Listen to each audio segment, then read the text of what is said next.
The torn remnants of Tibetan prayer flags, battered by the mountain winds.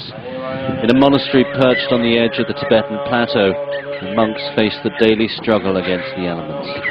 In these remote places, even the simplest tasks are hard. Over the past 12 months, things have been even harder. The daily religious rituals closely monitored and almost furtively practiced. The monks here know they're being watched.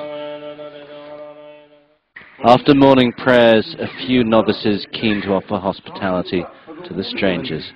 But when I tried to ask them about the crackdown and the situation for Tibetans, nothing but an offer of biscuits, then an embarrassed and rapid exit.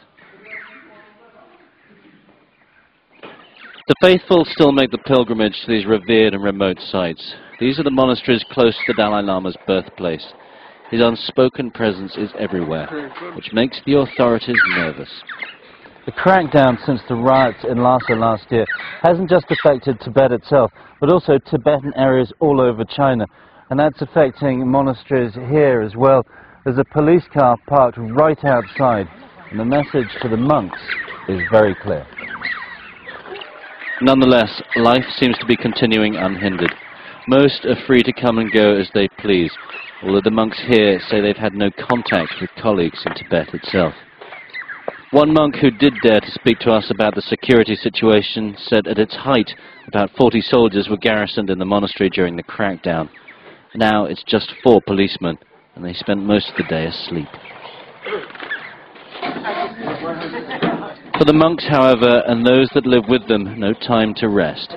Something of a building boom as they rush to complete living quarters in the harsh winter weather. If the Chinese government's crackdown was inspired to deter followers of Tibetan Buddhism, it clearly hasn't worked. This monk told me he was building his house to last. He has no intention of moving, he says. This is the place where he will die.